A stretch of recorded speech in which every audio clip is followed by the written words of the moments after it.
Hola. Hola, hello. Te veo que hay varios conectados. Good. So we'll start at 1 sharp. Okay. We have 5 minutes. Perfect. Gaby.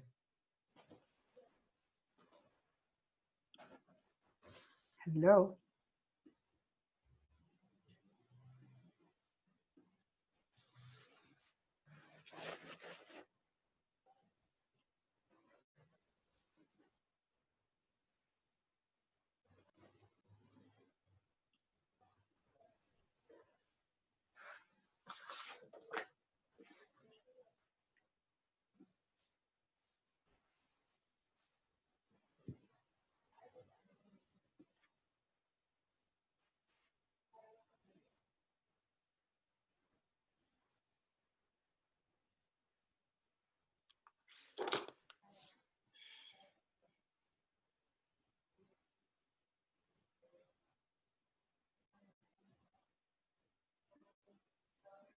So we still have what? 27 otro. 3 minutes. 3 more minutes. Perfect.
We could start it in a couple of minutes. People still. Yes. Yeah, there's still people coming in. Let's give them just 1 more minute and we'll get started.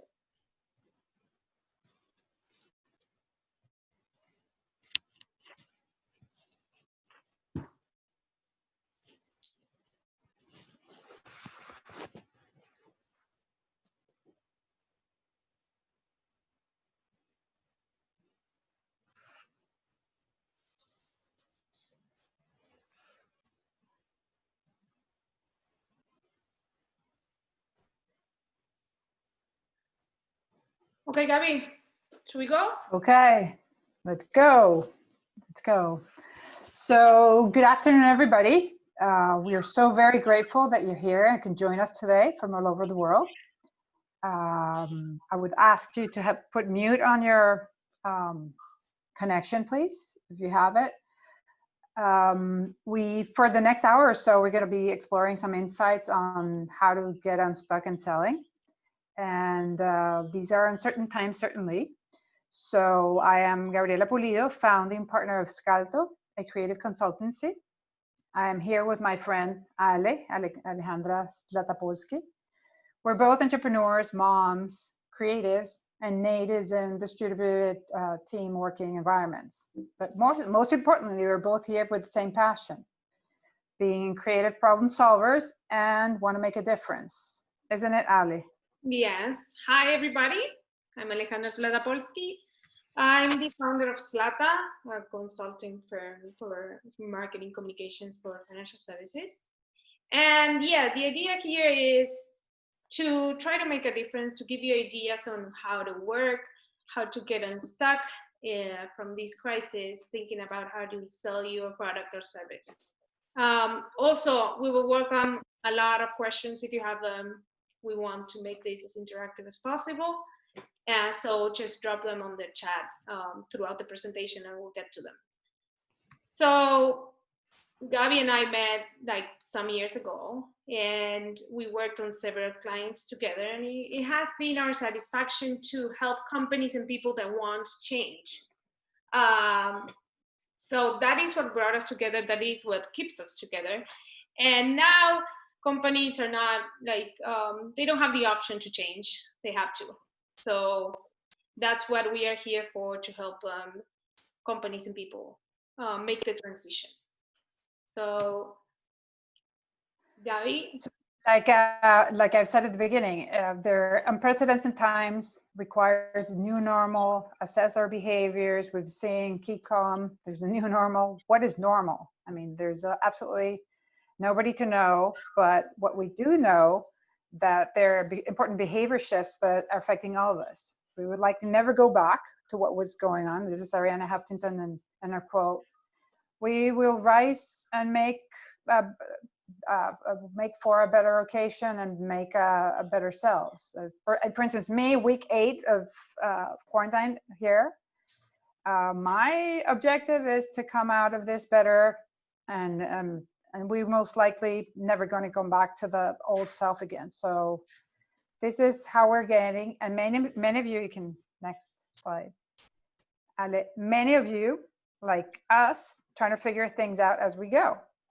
So we're trying to maneuver while things are moving. So you can't maneuver when something's still. So we're trying to move and maneuver this and trying to figure out the way we should head our selling process, which is what brings us today, and figure out the opportunities that lies ahead. So what we see in different trends, I'm sure you've been viewing that. Of course, there's no digital interaction. There's no virtual person-to-person interaction. Person to virtual changes in humans and interactions are clear. That's the first one.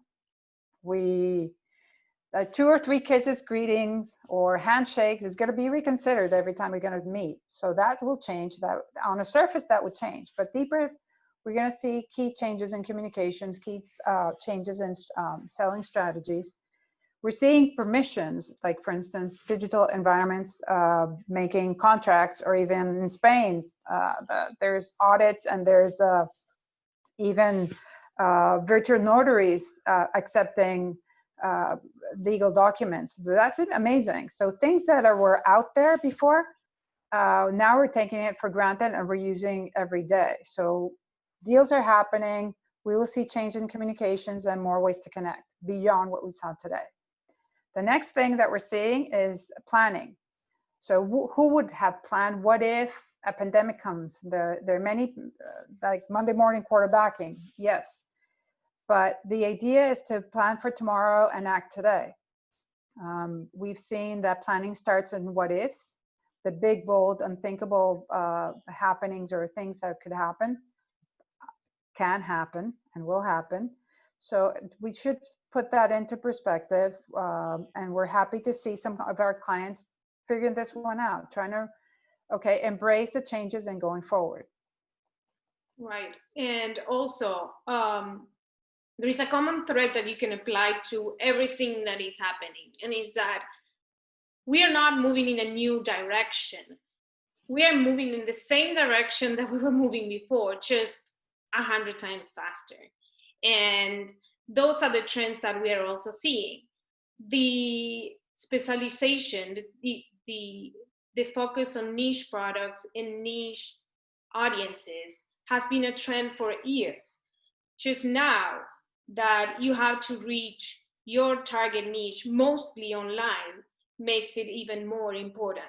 I have been talking about this with my clients for years. I always ask them first, who are you talking to? How can we specialize your product more? How can we make your niche smaller so that you give the right product to the right person? For example, I specialize in financial advisors. The best financial advisors I've found, I remember talking to one that told me, I just work with professionals that have, that's basically the answer always. I work with professionals that have a certain net worth. But then I met one that said, I work with nurses. And that guy was doing amazing. He was just focusing on nurses. And what happened? Nurses would refer him. And he knew nurses and their financial situation inside out. So his offering was easier to refer. Another trend that was already happening and started with millennials some time ago is, I'm gonna buy from a company that I see that has a good impact in the world too. Like a good example from the early days is Tom's, the shoes company that donated shoes. Now all of the other corporations, small and large, have been having this conversation. What is my purpose behind profits? So now every single organization will be under the spotlight on how did you behave during the crisis? What did you do? And how is your offering going to help the world moving forward? So the purpose-driven economy is also being accelerated.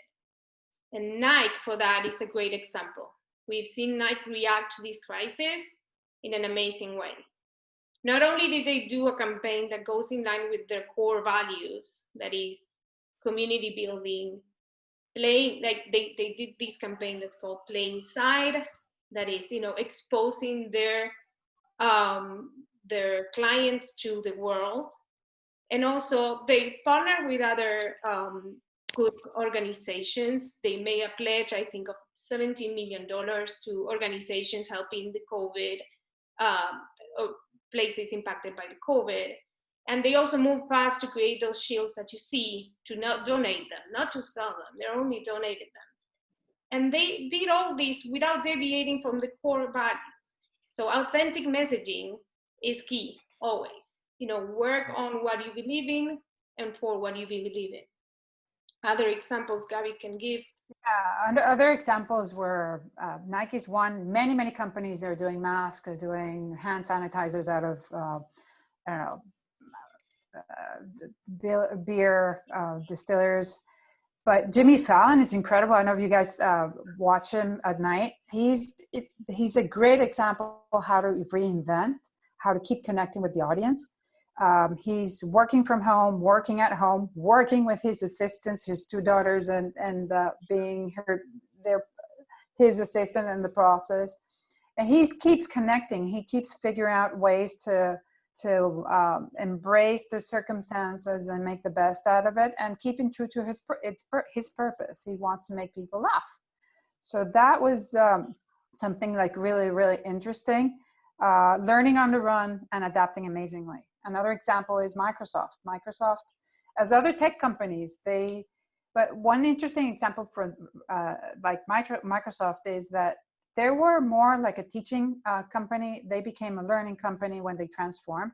And if you have kids at home learning from home and doing this whole homeschooling, which we all have, or some of us have in the process, Microsoft really reinvented it. They were the first one to embrace the 100% distributed teams. They kept employee payments. They did support the schools that they're happening. So it's amazing, the real-time response, and also keeping true to what they're stand for. Then we see in this day and age, there's no such thing as getting stuck. We need to get unstuck. And if we find this way, as we've seen Jimmy Fallon and others trying to figure out the way to embrace and thrive, we see people in this 2x2 matrix saying degree of change and at a personal level versus the degree of change at the outside level of the environment is how do you embrace it and you thrive? It's just like you take into control, you take it, your change is part of you and embracing what's happening. And that would be the example of Jimmy Fallon. Adele, you've seen how she lost zillions of pounds in a way. She did amazing change at a personal level. And we see like WeWork, amazing degree of change at the outer level. Internally, it has a lot to be said for. I mean, we in Colombia, at least in one of our offices, we are at WeWork. We have not received the amount of treatment or the care that we expected from a company such as WeWork. And talking about from ourselves and talking about what's happening, then you see the stock prices or what's happening. And I'm not going to even consider the lower left hand of the matrix, which is wait and see. That's the worst place you can be at. So you need to act. And just the spectator role at this point, it's not even. Thanks. Ali, any comments on this one? Okay, so how do you get unstuck? Oh, yeah. So getting unstuck. So for the last month and a half, what I've been repeating constantly is one of the greatest impact of this crisis is emotional health. So whether it is with you or with your team, I think that working on getting unstuck starts from there. So that's why in this cycle that we designed, we said, okay, what should you do first? Well, it's actually a cycle. Sorry, you froze, I guess. I froze? Am yeah, I back? You're back. Okay. Good. So we're going through this cycle and we say, let's check your emotional pulse. Why? Because we're all going through this together. Everybody has had their ups and downs. Many of the video calls I've had with clients and not non-clients, executives and CEOs are about, okay, how do I get unstuck from this overwhelming work or paralysis or just plain emotional distress? How do I manage my new calendar? What is going on and how do I manage the team that's going exactly through the same emotions that I am? So embrace it, understand that it's the reality that everybody's going through. And once you know where you are that day, that week, work on changing your mindset. See what you can do to get to a place of movement, to get to a place of, okay, this is what I'm gonna do. This is how I'm gonna adapt. I am accepting the situation, I'm assessing it as objectively as I can, and I'm gonna adapt to it and act on it. And then make sure you're disciplined about your actions. Establish whatever you need to execute on your plans. And that can be your calendar of work, that can be your project management, which we'll touch on later. And do this with your team too. And you're gonna get stuck again and you're gonna reassess where we're going because of the speed of change. And that's gonna happen again. So you have to go through that cycle constantly. So what I've seen in its clients at the very beginning of pandemics, like what I'm going to do. We have a client in the luxury bags industry, super stuck and oh my God, I can't get my supply. I can't get the leather from Italy, Spain. I can't do this, can't do that. So at the very beginning, she was super worried and stuck. It's like, okay, why don't you change your mindset? If you say you can't, and you can't do this, you can't do that, change the wording. Go for won't. I won't communicate. I won't reach out to my loyalty group and say what I'm going through. I won't do this. And take it. And she embraced the circumstances, and she's acting upon different options. Not only, yes, maybe she's not selling immediately, but she's building up equity and goodwill for later on. And that's we've seen. Change your language, very important in a way, what we're doing, and the can'ts to won'ts, and the idea of buts, always second guessing. Let's go forward. So we've seen this cycle working, and we wanted to share with you that if you find yourself stuck, that could be a way to jumpstart it. Great. Wow. So if we go on, how do we actually... Gary, could you put on mute? The impact, yeah. It's interesting. She doesn't have that many people. Gary, Ya va, espérate. put yourself on mute. Thanks. So what is the impact of all these on your sales process, first of all? So we need to reassess your sales process. This cycle that you see here, we call it the loyalty cycle, the loyalty loop. No matter what industry you're in, new needs are coming up fast, many that you are not foreseeing or many that you will. But if you go through this loyalty cycle, in every single step, you'll see there are things to adjust in this new world. For example, going from need to research to selection. That's something, again, that had been happening before. We went online with this process already. We had the advance of all of these online reviews. Now that has evolved into distrust of reviews. So we're still looking for some feedback from friends and people that have used that products. But the idea here is to invite you to take a look at this process and think, where does your sales and servicing process rely on live or human interaction to close a sale or to deliver the product? Or is it, during research, for example, when you're searching for a home, it used to be that you went from home to home. Now we're seeing that they're coming up with a lot of virtual open houses. Okay, how is that gonna affect the sales process? Is it gonna make it longer or shorter?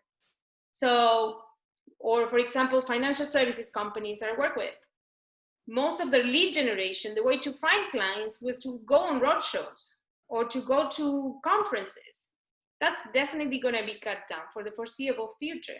How are you going to start building the trust that you need to build with your prospects without the live connection? So I'm sure that if you take a look at this, you'll be able to actually just come up with ideas on how you're going to replace one thing with the other. Yeah, and the idea is that pain points in the back and the previous slide, Ale, previous slide. So the idea is that to figure out where your pain points are, where is it broken, where is it changing? Like for instance, you just did a 15,000 virtual conference, amazing. It was supposed to be, if it's supposed to be live, it's supposed to be in person, and it transformed and it sold completely in a way that things are changing. And the idea is to, like the top corner of the matrix that I told before, we need to adapt and we need to thrive and figure out where is it broken in this loop. Exactly. So once you know that where the process is flowing, you need to define your objective and your selling process. Either you're generating revenue, you're generating assets, or you're selling your products, or you're solving for something, a service, or you're building up goodwill in a way for future sales or for future understanding or evaluations of your company. The idea is to try to figure out the purpose of your communications and the objective of what is. Try not to blend them, because at the very end, your customer, your client is really, really going to know what's behind it. So the idea more on the sense of what it is. For instance, in the luxury bag example that I was telling you, the client tried to deliver it, but she's building goodwill because she's telling everybody, this is what I'm going through. And at the very end, maybe somebody wants to purchase a bag just because it's supporting some effort that she's supporting, and that's giving goodwill. But at this point, she's doing one side of the equation. And try to not do both at the same time. It's all right. one side is not better than the other. Just figure out what you're trying to, the objective of the sale is going to be like, or the communication is going to be for. Exactly. Your client will always, see through that. Oh. Absolutely. So now going into some of the things you can do. We group them in 3 actions that we think you should be taking for this time. First of all, your team is your most important asset. Don't ever forget about that. So how you are selling, and your team will be the face of your company, no matter what you're doing. So how are you aligned? Do they know their short-term objectives? Remember, remote work is just not about sending emails or about Zooming. For example, I've been working with a client for a couple of years on the transition to a project-based workflow. And actually, the CEO used to be reluctant to remote work. And now that we have implemented a project management system that focuses on the workflow no matter where you are, and it's not focused on roles, it was put to the test because everybody just went home. And of course, there is always going to be things to adjust.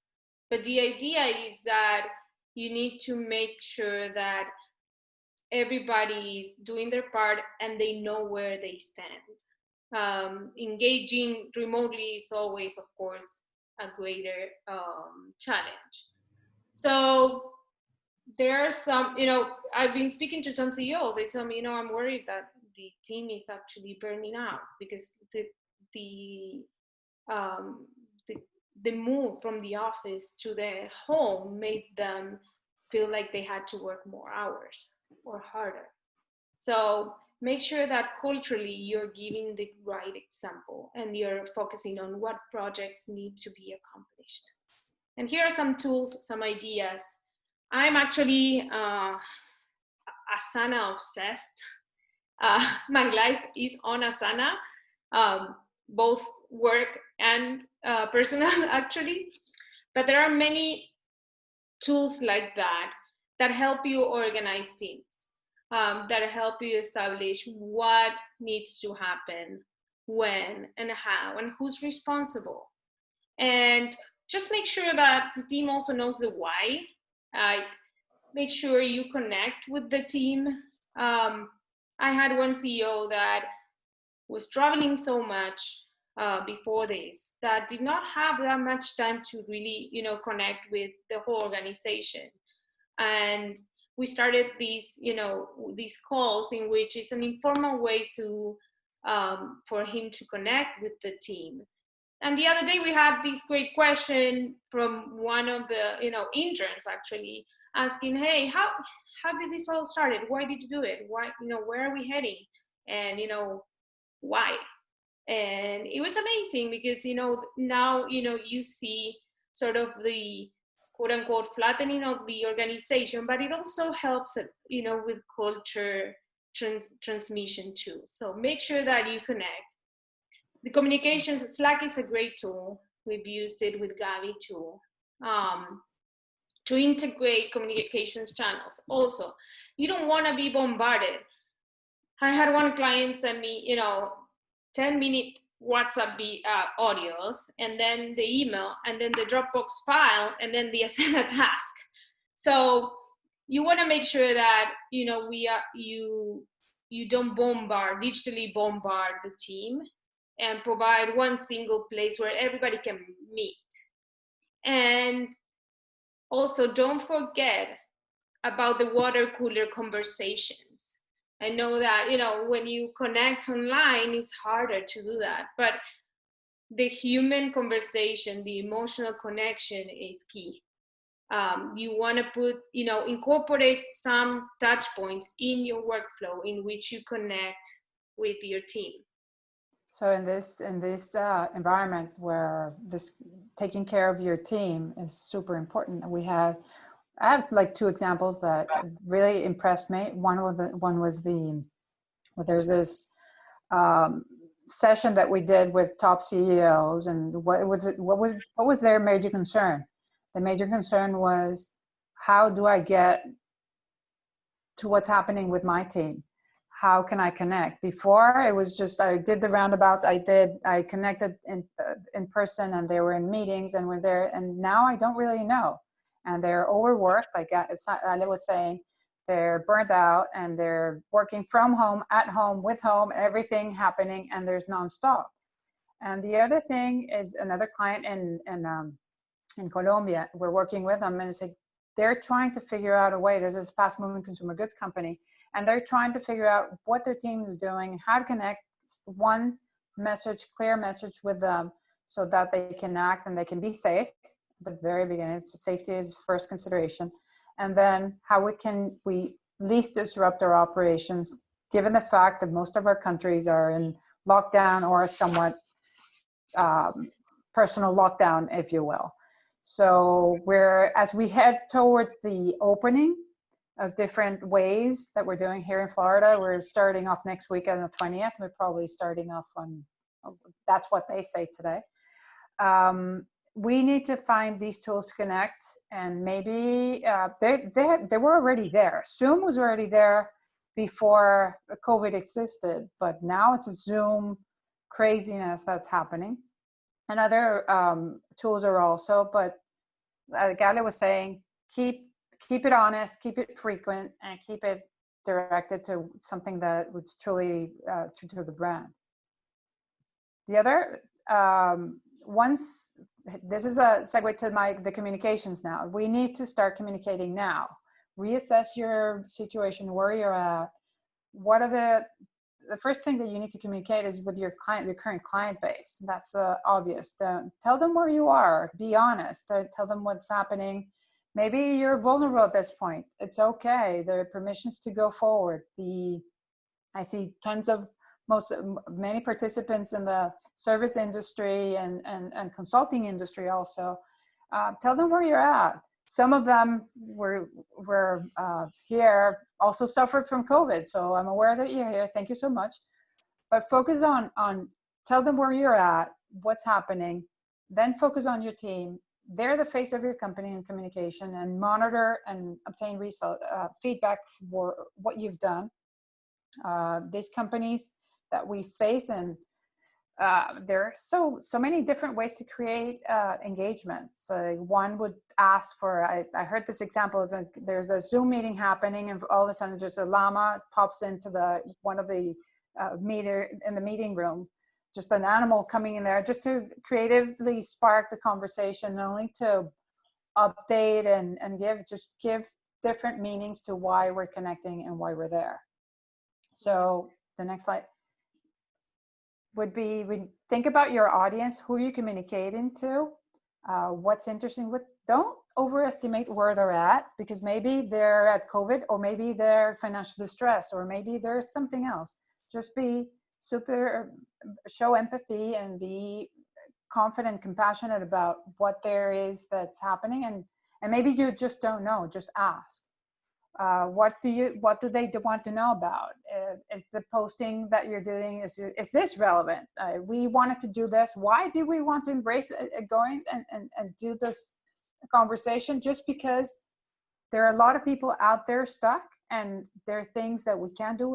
And talk about me. Ale helped me out. We launched Scalto on March 31st. I was like, you're crazy to launch this company at this point. I was like, why? No, why not?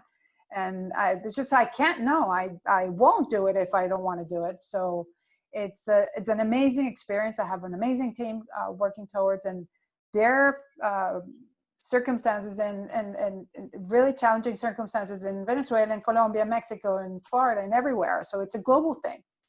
So think about where you are, connect, establish the communications objectives, like I said before. If you're going for the cash, which is fine, if you're going to revenue generation communications, or you're going to the equity or the goodwill generation communications, and let them know that you're here, that when they need you, when they're ready for, or if they want to, have a sounding board, act upon those objectives. Yeah. Also, I always think, you know, at the beginning of the crisis, all my clients were coming to me like, okay, what should we say? Let's go, let's talk about it. And, you know, every single company I've ever bought anything from sent me an email. I don't know, I'm sure it happened to everybody.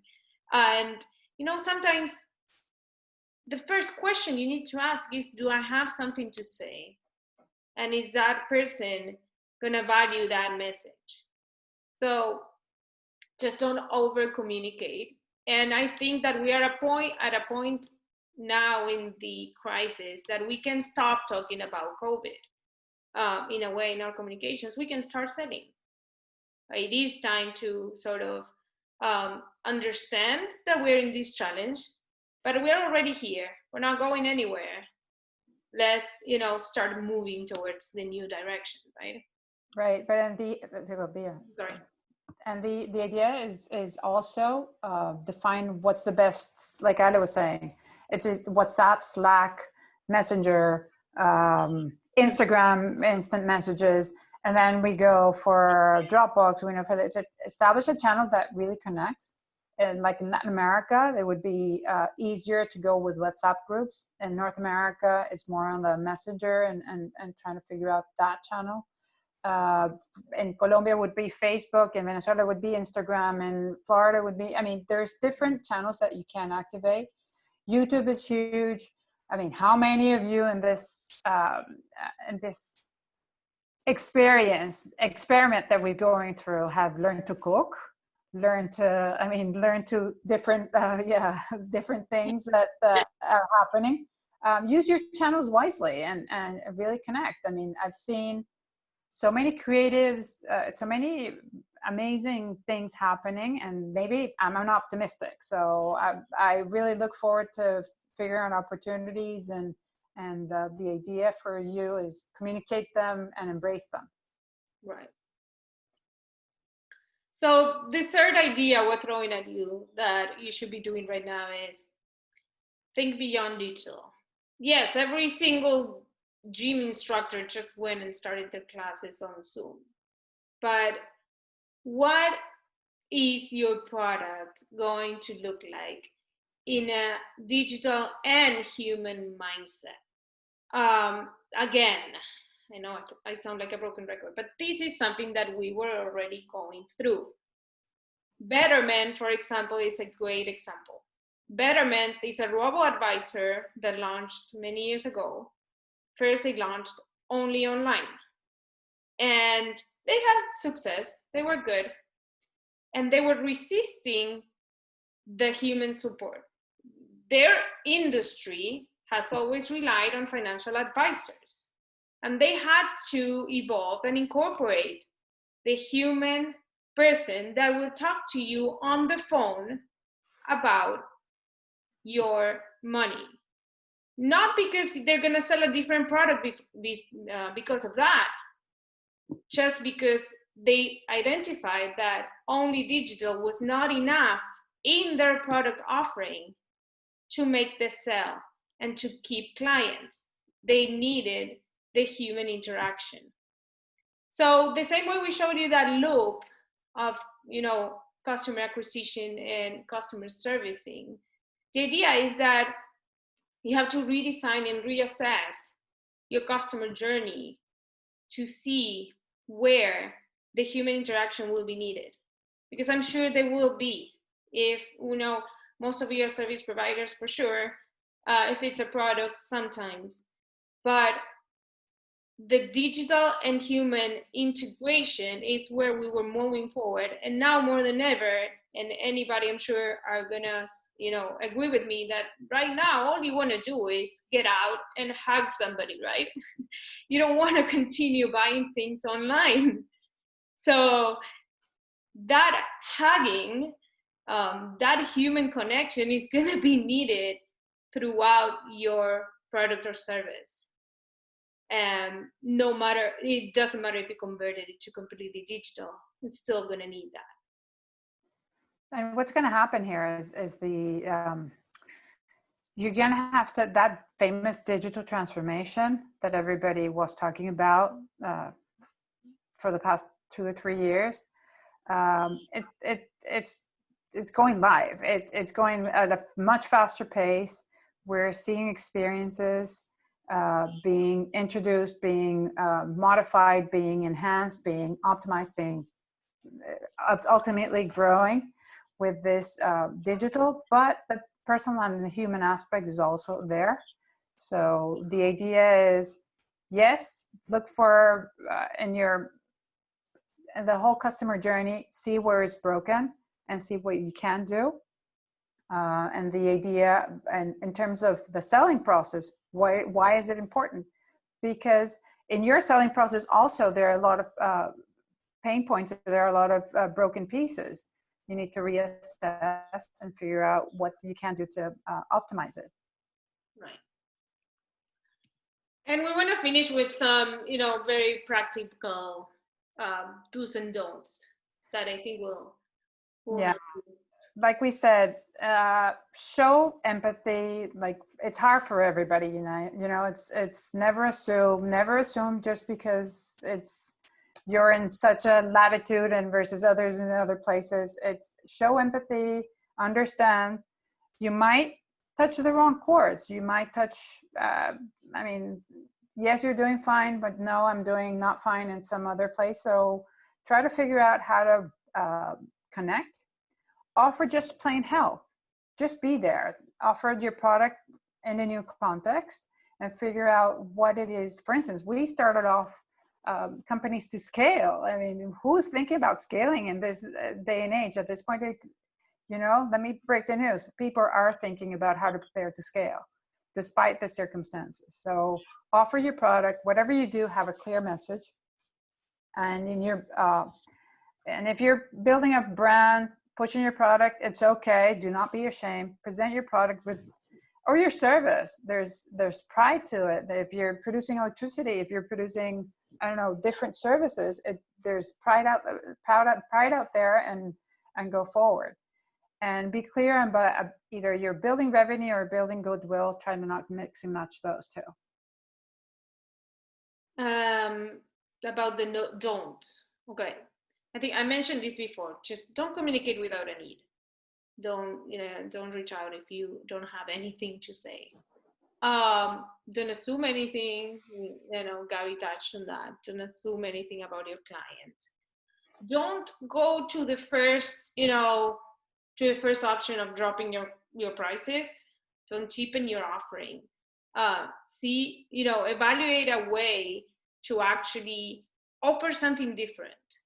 That is cheaper if your client cannot acquire, what you offer right now. But don't just drop it because that is really hard to go back to later on.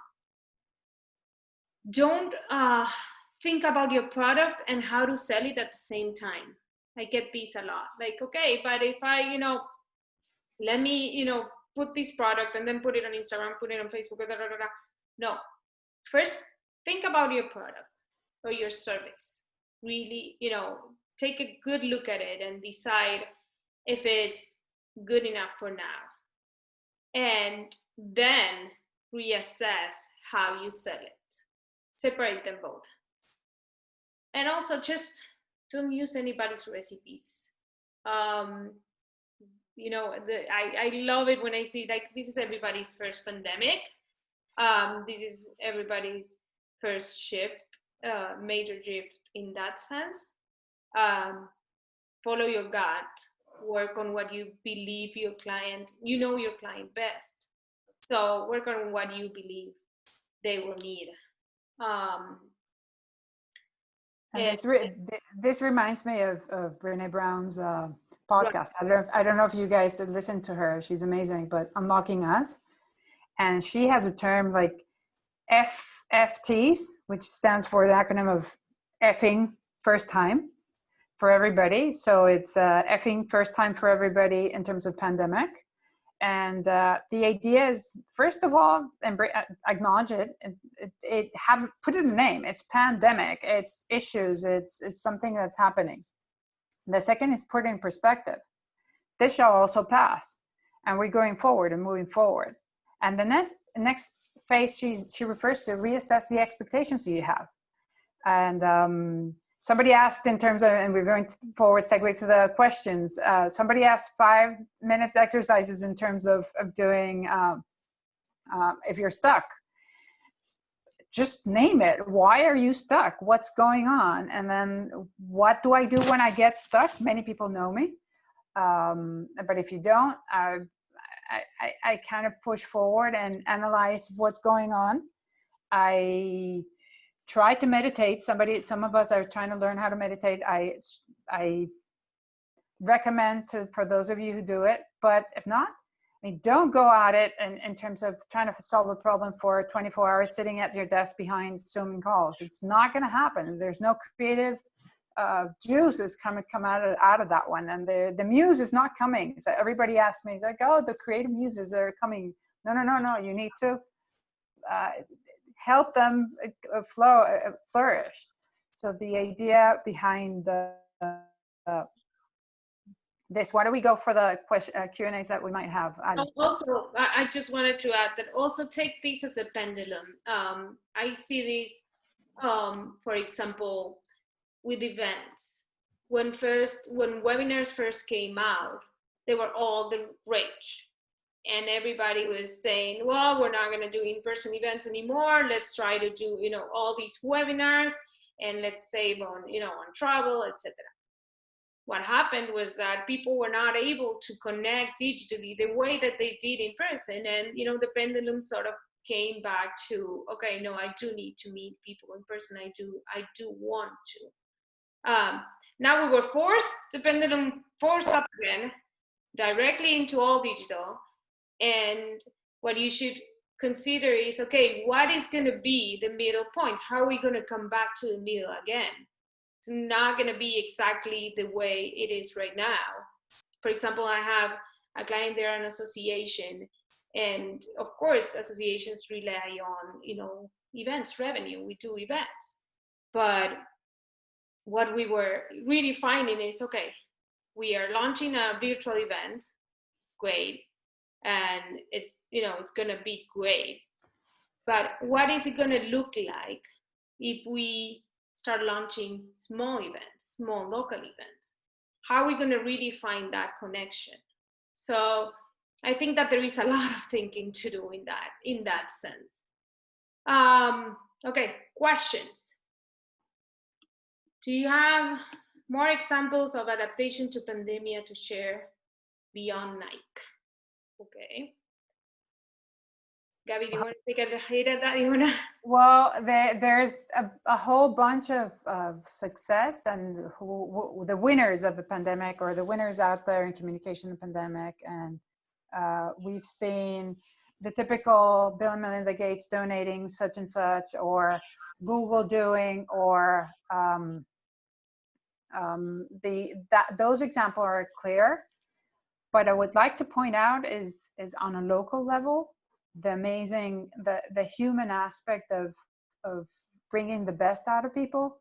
You see connections, you see kids helping out, you see, I don't know, it's from Shake Shack giving back in a way, there are PPTs, and from doing different options that you connect. What struck me the most interesting was, I don't know if you saw it, the live event of Lady Gaga did with Coldplay in one citizen, and it was amazing. It's a way you connect. I have a senior just graduating from high school, and she is currently going through no graduation, no prom, no everything. So we've seen commencement speeches from Oprah, from Obama happening. So there so many examples out there that we can really reach out, just connecting to what's happening, being honest. And other examples, I mean, we've seen masks. I mean, I don't know if you have others in banks. We've seen also Amaranth working toward reaching Amaranth. Yeah, Amaranth reaching for a client of ours, reaching for the community and seeing ways it can connect. Well, actually, I've seen amazing response from smaller companies too. And for example, I had this software company that works with law firms, and they decided to evaluate each of their clients and give them a couple of months free to help them go through the transition. I thought it was great. Also, a friend of mine here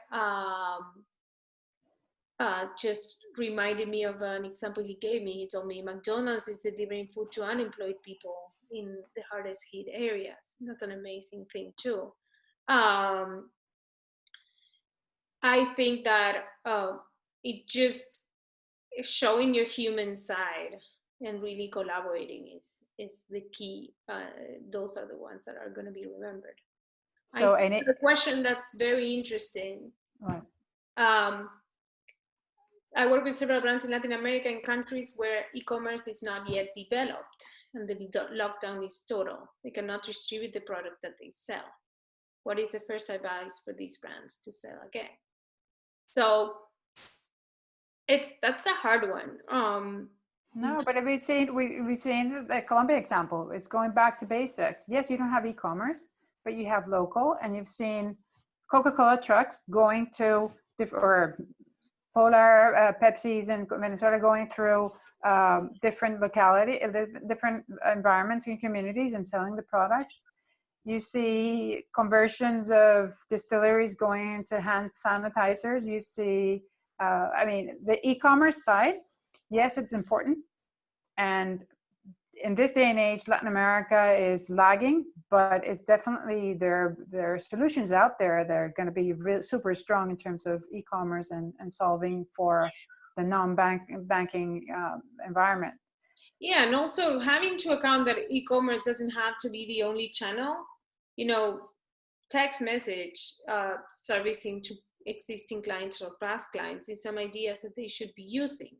And if they cannot distribute the product, looking for partnerships of active distribution channels right now would be a great idea. I think that's one thing that they should, start doing. The other question that was interesting in terms of the service and the industry companies. I see people here from the movie industry or the movie theaters industry. I see people from the production lines and ceramics and the conversations that we have that people are joining us. What I see is trying to connect. We have, like, for instance, this app working towards giving the employees giving the employees information. It's important. Make them feel we're part of this together. Never overpromise or promise something that you can't keep. So never tell them that you're not going to you're going to do major restructuring, because it's most likely not true. So the idea is to have engagement and have them bottoms up, Microsoft style. The learning organization that they became, it was much more on the bottoms up as a top down approach. So have open spaces for them to define solutions in this environment that we have. So I see that, another question is, any suggestions for industry that are more physical, like manufacturing, where a physical presence is unavoidable? Well, in the production side of things, of course, that's a huge other challenge that it really depends on where you are. And that's a harder question to answer, but definitely, maybe consider if there is a way to distribute production. I don't know what type of product you're talking about, but maybe distributed production is an option. Another question is how to understand the new needs in services and draw a realistic sales process to implement. Yeah, that's a longer conversation in terms of how do you reach. But then it's assess where you are, what is the product that or service that you're offering, have a clear statement, define your channels, and put a prototype out there and test and go forward. And for me, it's important to have it clear. Maybe I'm oversimplifying it, Ali, in a way. But the idea is to try out what works. Yeah, also. Other question would be, COVID definitely is going to change the way we're doing marketing. We've experiencing companies asking us for our service to be outsourced in CMO. So they had to lay off all the marketing staff, and they outsource it. Before it's like impossible, you can't do it, you don't outsource core competencies. Now that we're doing that, we're establishing, so there's different solutions out there. Well, I've been doing that for many years, but with smaller companies, and now the larger ones are actually, implementing these too. And faster pace, and faster pace of prototyping and getting your product out there and testing and see whether if the timing is right. Yeah, and also I see the long marketing, the mention to transparent marketplaces. I completely agree. I think that, in line with the trends that we see about, purpose-driven companies and everything in between, more transparent marketplaces is something that's going to be also pushed by customers. That it's going to be a need by, that they will need. Yeah, I want to circle back to the question is like the physical presence is not possible, or physical presence is unavoidable. You need to start structuring. I'm sure you have your protocols of approaching getting back. If not, look at what Elon Musk is doing and trying to do, getting back to work. But I'm sure there's a lot of different solutions out there that you can get the social distancing right, and in terms of the law that you have. But in any event, I think we've covered what we wanted to go with it. We're here to help. We have products and services that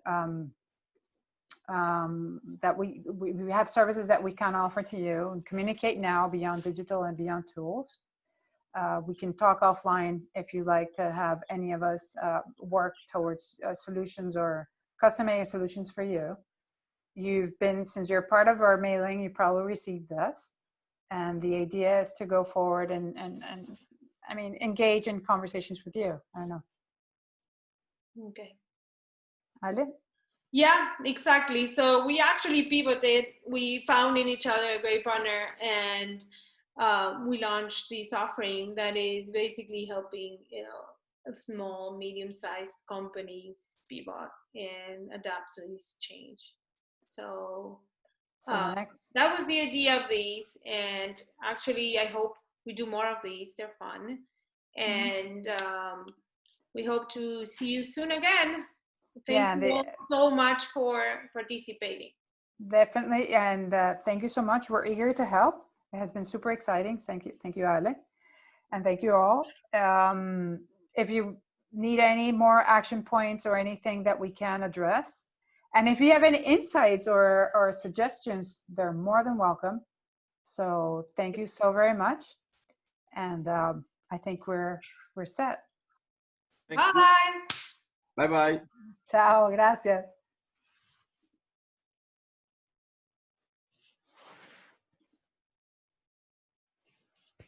Mil gracias, Gaby. Chao. Chao, Gracias, gracias. cuídense. Alejandra, chao. Estén bien, muy bueno.